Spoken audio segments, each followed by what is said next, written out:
kink in the neck. Ow, ow, ow. Hello, ladies and gentlemen of that humble internet.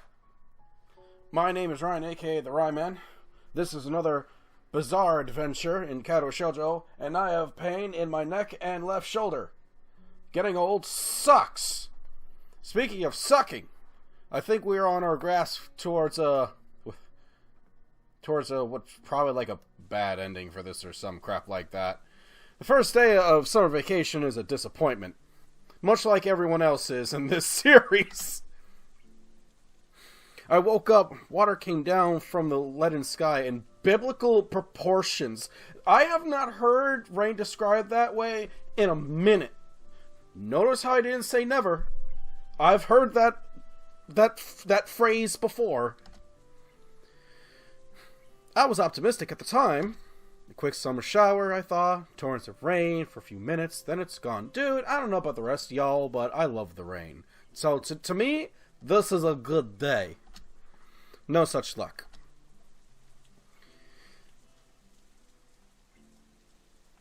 Crap, this is ASMR right here for me. You know what really helps also? It's very nice music. I like it. Yes, I will be one to just speak out and say, yeah, I like this song, or I like this art. It's just who I am. I'm giving credit where it's due. And right now, this is doing it for me. It's a nice, gentle song. And the rain. It's fucking relaxing. Rainwater is...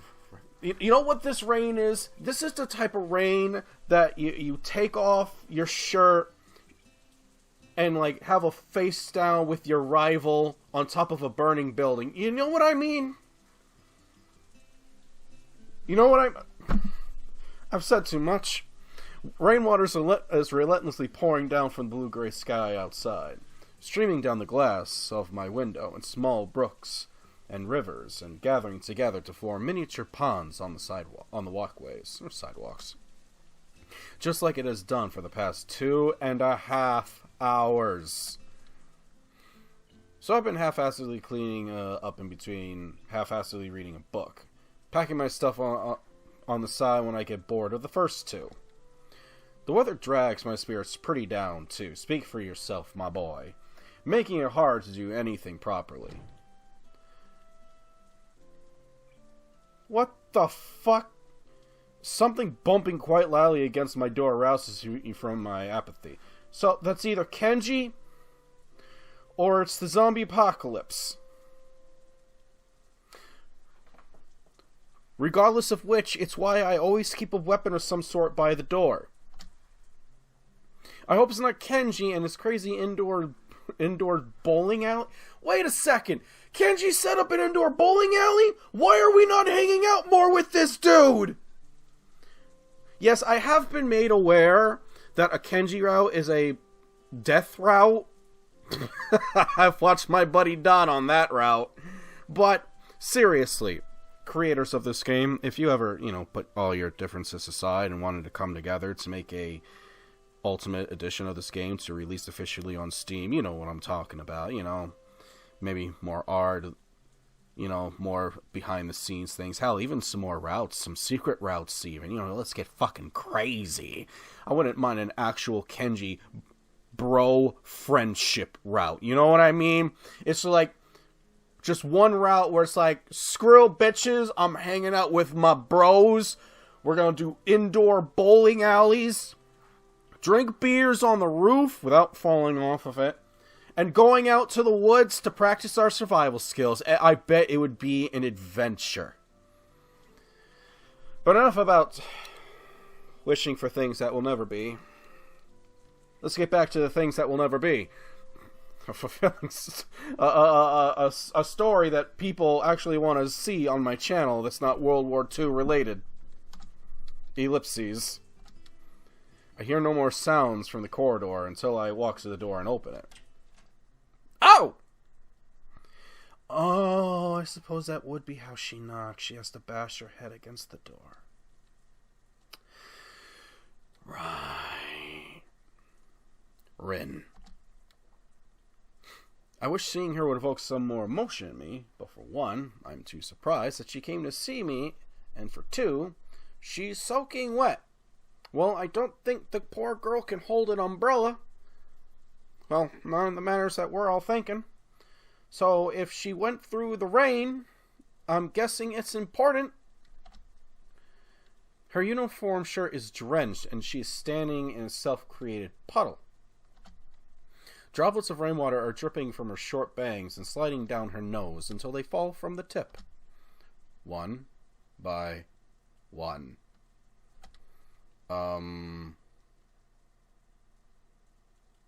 Hi. How are you feeling? Medium normal. I actually understand that. And part of me is angry that I understand so much of Rin in the things that she says. The relative questionability of her statement aside, she sure doesn't look too good. You're all wet. It's because I come from the outside. Do you know it? I've heard the rumors of it. I didn't think they were true, of this outside world. Why'd you be outside? It's raining buckets out there. If you haven't... Why would you say that? You know she's gonna say there are no buckets out there.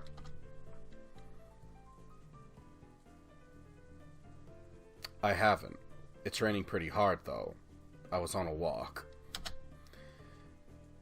Is this what you call wallowing in self-pity? Do you think I'm pitiful? No, I imply that you think you are. I'm not. And rain is not a sad thing. It's not! I groove in it! You have epic battles in it! Don't you ever walk in the rain?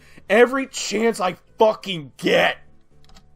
I do, but only with proper equipment. Like an umbrella. You just need to imagine you have a blue umbrella with white stripes. The imaginary umbrella only keeps the imaginary water off of you, girl. It might be tough when rain is falling on my head. God, why would you do that? Now I have that song in my head. Just imagine harder. What are we on, orc logic? If I imagine myself dry, I will forever be dry? Ellipses? Yeah, she's definitely back to normal. Those half-sarcastic, inconsiderate remarks that really push my buttons, even though she doesn't mean it. That vacant, spaced-out stare that always expects more than it gives. It's so... very much like her. I may need to come in. I need some help with this water and clothes I'm wearing. My brain quickly solves this equation, and I stumble with my words, stark display of contrast against Rin's easygoing self-invitation. But Rin shakes her head vehemently, causing the water to sprinkle everywhere. Emmy has chick clothes, dude. I know she's a chick, but she wears the dudes. She left. She left, and there's no one else with clothes willing to give. My brain is slowly starting to shut down. I will try to stay strong. Besides, she would just worry and fuss until she could not worry or fuss anymore, which always takes troubles only a long time. It's in fact longer than I want to hear her fussing, and I thought you probably are not the fussing kind. I am not! She thumps down on my desk with a squishy sound.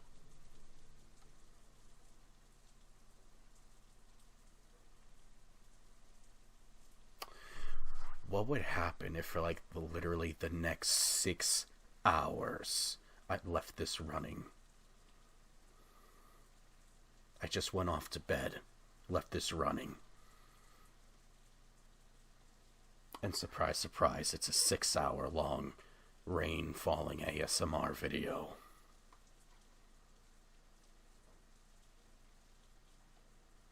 I think Mark would actually pass out freely my address so people can send me death threats. Alright.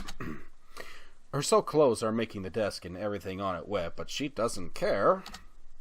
Ellipses. Oh, okay, fine. I'll help you out. I have a towel somewhere. Do you want dry clothes? Is the uniform fine? I mean, I'm taller than you, but everything is fine. Could you imagine if she tried to wear my clothes? Oh my god, it looked like fucking pajamas on her. With a little searching, I found fresh uniform and a fluffy towel from the depths of my closet. The towel in one hand and uniform in the other, I turned to face Rin again, uncertain of the next step. Well, the next step is you put the fucking clothes down and the towel, maybe you dry her head for her, and then you leave the room so the lady can change, you fucking putz. There's something wrong with me. No shit. I didn't press that spacebar, girl. Stop breaking the fourth wall and doing shit. Stop worrying. It's not a problem. She probably could see right through my hesitant demeanor. As if I was completely transparent to her. I pushed my anxiety away and concentrate on the 8 buttons lying on her shirt just like mine.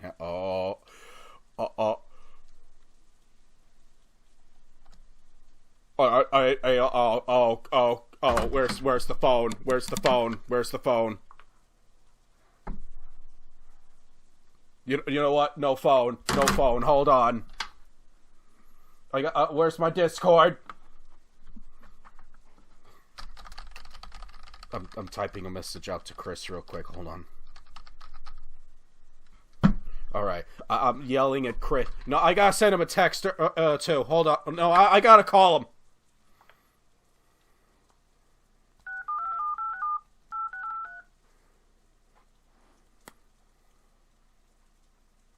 Hello? Yeah, Chris, I think it's happening. Yeah, I think it's happening. I think it's happening? Yeah. Yeah, get the kids out of the room. Tell Paul he's not old enough yet to look at this stuff. If what's happening is what I think is happening! Everyone! Hold on to something! Hold on to something because I think it's happening! What? No, stop trying to find my location, phone. FBI, I know you're trying to chime in! Only the first button is an obstacle, and after getting it over, I undo the others with slightly less shaking hands. Steady yourself, bowels. Oh, that fart was nice. Throwing the soaked shirt aside, I reveal Rin's pale upper body, shrouded only in her light blue brassiere, which instantly reminds me of her saying it's her favorite color. I try not to think too much about it. Stuff. But it's hard not to look at her body with what I can only think of as mixed feelings. I don't know what to think of this, so I just watch her. Rin looks brittle. Oh God, not a single one of us, not a single goddamn soul on this green earth that actually watches this playthrough woke up this morning and said, I'm expecting a sex scene read from Ryan. But here we are. She's like a shell, a fragile thing just barely holding together. Her ribs, each of them visible under her pale skin, are moving up and down in the rhythm of her breaths. Rin always struck me as quite thin, but I realize now that the manic creative period before the exhibition opening might have caused her to lose weight. There's something in my goddamn eye! Did she eat properly and enough? Definitely not, and probably not. This ugly, yet beautiful bare minimum of a human body that belongs to someone I care about is a contradiction of aesthetics in itself, oddly becoming of her. I don't think I've ever heard anyone mutter, "You're so ugly, you're beautiful." I actually have not. I actually have fucking not. Most of the time when people say shit like that to me, it's just, "You're ugly." Usually it's ill, but if they just want to condense it to one word.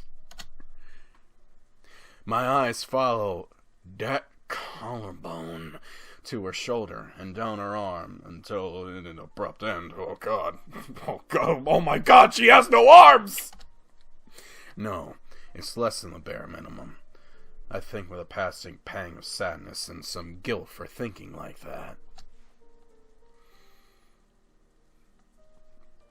Her arms, degenerated into almost nothing but bone and skin due to lack of use, look very short now that the long sleeves of her uniform are not covering them. My lack of any negative reaction makes me think that I've actually grown pretty accustomed of the various physical abnormalities of my schoolmates. I always wondered why Rin keeps her shirt sleeves long, only tying them in a simple knot at where the elbow would be. It seems a bit impractical, but then again, she's not exactly the pinnacle of practicality. Maybe she likes it. Maybe it is somehow important to her. Maybe there is no deeper meaning to it. I feel like asking, "Girl, why you got no arms?" And almost do. But Rin's miserable state requires a higher priority of my attention. She stopped talking, too, after we run out of spiky greetings. I guess there's no need for chit-chat, then. I pick up the towel from the bed and wrap it around her head, rumpling it all over her hair until most of the rainwater is hopefully soaked into the fabric. She peeks from below the towel at me, looking up with impassive eyes. It looks like she wants to say something without saying it. It's that kind of look. But I can't read what she is thinking about from her face, so I just keep on fussing with the towel around her shoulders and hair. Oh, maybe soon I'll do a reading about brushing her teeth. The silence is oppressive, terrifying. Right now, everyone's saying, Ryan, I'm hoping for silence, because you reading this is oppressive and terrifying. You guys knew what you signed up for. Communication between us has suddenly been reduced to the movements of my hands and the towel, and Rin swaying her body to and fro. My jagged breathing and her quiet breaths, trying to find a common rhythm, is just not there. I think I can hear her heartbeats, or maybe they're just mine redoubled. As I brush a rogue strand of hair aside from her ear, Rin suddenly presses her cheek against the back of my hand. The contact is electric, a jolt of current surging through me. Whether she seeks comfort, warmth, or my touch, I wouldn't know. But I can't help touching her back, caressing her soft cheek with my hand. And with closed eyes, she kisses me on the fingers, counting the joints with her lips. I am saddened beyond my expressive capability. Okay? Here we are. A boy and a girl. Could I make it any more obvious? You're all allowed one free haymaker across my skull for referencing that goddamn song. I'm sorry. I'm sorry, world. I'm sorry, mother.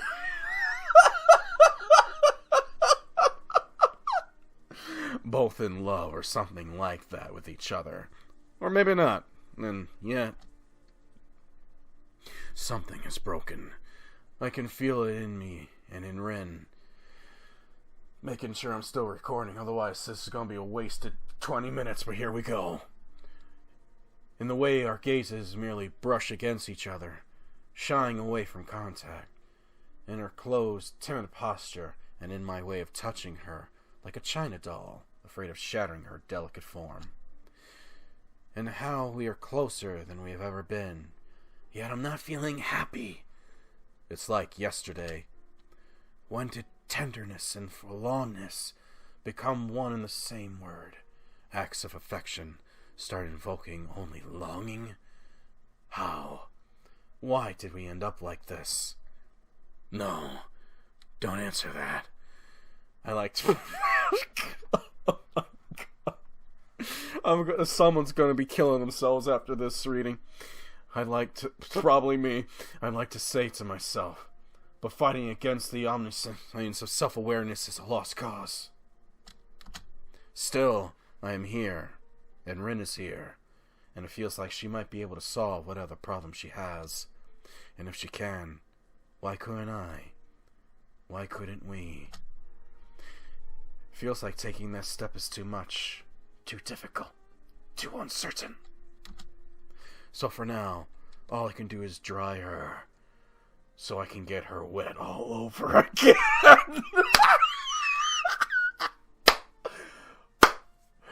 Oh my God. I feel like maybe I should end it there. I'm not topping that. I'm also not recovering from that.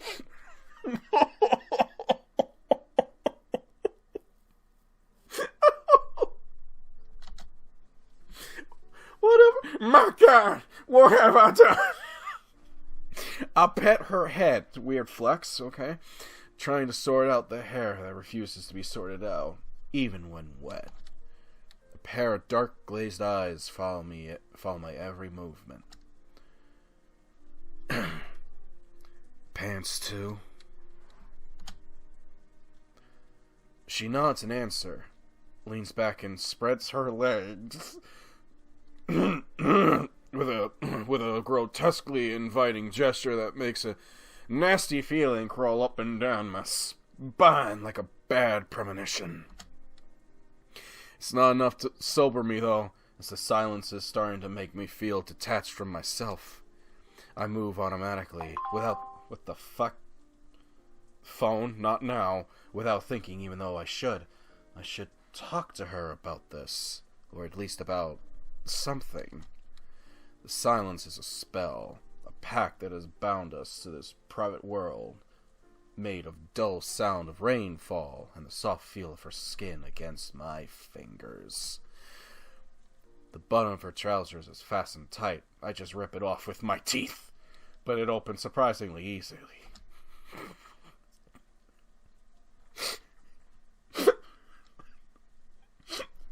Alright. For the maybe 5 people that went into this video, we're down to 3. We're down to 3, and I know one of you guys is competitive enough with your fellow man to say to yourselves, I'm gonna be the last motherfucker standing in this, let's go. I kneel down uncomfortably and tentatively between her legs, so I can quickly dry her bare feet, remembering that they are as important to her as hands are to me. Okay, Hisao, if you stick one of those toes in your mouth, I'm gonna have to be one of the people that actually walk out of this session. As I work the towel up from her ankles, Rin brushes her thigh against my cheek and nudges the small of my back with her heel to make me come closer. I look up to meet her silent stare that was waiting for me to look up. Is that the FBI? It's the FBI saying, don't do it, Rambo. That unassuming expectant stare seems to say that the ball is in my court. Alright. I was yelled at by Don for not reading between the lines back at that apartment, but I think I can read between them now. I think I can read between the lines now. And then, you know what it fucking says? I think it's saying meat's back on the menu, boys. If you catch my drift, nudge, nudge, wink, wink. Do it, my boy. Do it. Make my assumption correct. Do me proud. The ellipses. I fleetingly brush my hand against her inner thigh. The touch makes her gasp sharply, as if she was trying to hold back breathing. What if I do this, then? Oh, Jesus Christ.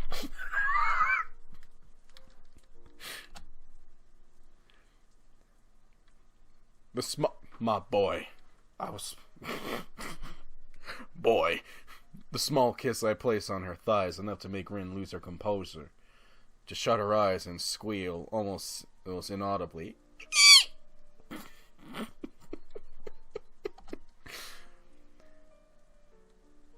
Is that what you want to? Would it be all right now to take this step? What if, maybe if, you know, Hazy thoughts float somewhere in the back of my unfocused mind. Somehow, this whole situation is making it hard to think, as if my head was full of cotton fluff. But that's alright. It seems thinking is not something we need right now. Oh! Hey now! You're a real rock star! Get your game on! Well, okay. I knew there was gonna be editing when I started reading certain parts, but alright, we're just gonna... Hisao! Get in there! By the grace of vastly small amount of fabric slipping off Rin's panties is considerably easier than her trousers. They disappear past my field of vision because the artist is too fucking lazy, sliding somewhere away down her legs. It seems I did a poor job with the towel, since Rin's legs are wet from the rain. Oh, that's not the rainwater, my man. Well, fuck it. Guided by instinct more than rationality, I move closer and taste the different kind of wetness. That tastes like fish!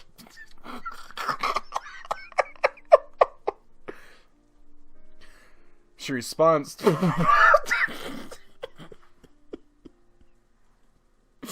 Whatever you do, man, don't echo. Don't do that joke. No, that's a bad, no, don't make mistakes made before. She responds to me, to the slow movements of my tongue on her skin, to my kisses on her flesh. Her muscles tense and relax in the rhythm, as if what I'm doing was uncomfortable. To hear Rin trying to make a sound when I suck on her is unreal. This whole morning has been so unreal, like the surreal intangibility of an awakening dream. I can't believe I'm doing this to her now. But I'm gonna go with the flow. Besides, the point of no return was 1,000 miles ago. I move around, try to do things to her, to find the places where her weakness lies, to tease her, to drive her mad with pleasure because I want to. I want to do this to her. Take this line out of context, this gets really dark. But she doesn't squeal, she doesn't squirm, for maybe I can't make Rin any madder than she already is. Whatever I do, there are ways. Her ragged, heavy breathing mixed with unintelligible moans is that of a lunatic, but I do not cause it. I only release that from her. She becomes more and more moist. I'm going to do that again because I know we just went from 3 viewers down to 2, because she's become more and more moist. And I drink from her, feeling a heat growing inside myself. I try to reach her deepest places, to feel all of her. I can this way. My tongue only goes so far. My every action is met with a different reaction. but all those are out of pure lust. Rin is lost in desire, willing to let anything happen to her if I do it right now. She becomes closer and closer to the moment of release, but the way to that is an uphill slope of madness. Still, she's going that way. The muscles don't relax anymore between the waves of static spasms. Rin just becomes tenser and tenser, contracting so much that it must be physically painful, but I do not let go. I keep going, and I know she wants to. She desperately wants to do this. She definitely wants me to do this to her. A leg curls around my shoulder and draws me closer. So close that I think I'm going to suffocate in this. I keep going because it's the only possibility. As I push the button that drives her into gasping for breath, locking her leg into a cramp against my back, losing her mind in the sensation. At the precise moment, I seem to forget all that was meant to be, all that should be. All I know is that she came here, and I think there was a towel at some point. None of that matters. All that matters is this, what we have now. Her orgasm searches through me, too, exciting me in a completely new way. It makes me feel anxious, nervous, bothered. As her body relaxes, I try to kiss her down there again, but it startles her, causing her to jump. No, Hisao. That'll do, pig. That'll do.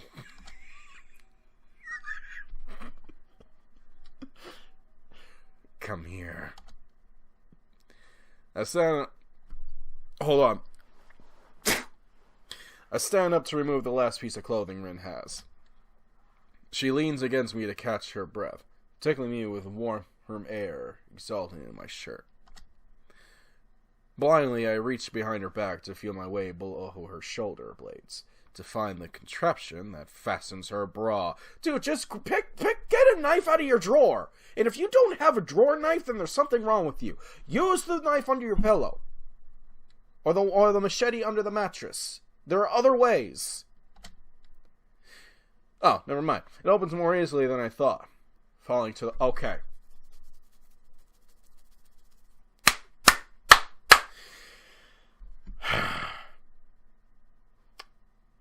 Do we have a movie? We're on the cusp of a movie. Her bare skin against me is a sensation so wonderful that I want to have more of it. And I do, embracing her. Rin's hair smells of rain, and I realize that I'm not hearing the sound of rainfall anymore. It's a sobering thing. The cushion that enveloped us in the reality of our own is now gone, and I realize more clearly what is happening. Oh, fuck! What the fuck? You know, this really is not what friends should be doing. I whisper, once again noticing how such a simple matter as talking can be overbearingly difficult at times. Will you stop being my friend? That wasn't what I meant, but her serious tone and the layers of connotations behind Rin's question give me pause. Nah. I think it might be alright, even if you did. I hug her and smile into her hair, understanding Rin perfectly for once. You are wet. Girl, you have no idea! The remnants of water on her skin have drained into my shirt. Oh, never mind. Somehow, even her statements of the obvious make me glad right now. You're right. I am. But that's your fault. And it's Ryan's fault that the few people remaining here have lost not November.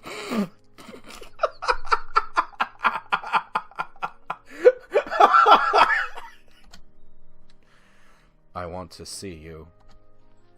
Oh, okay.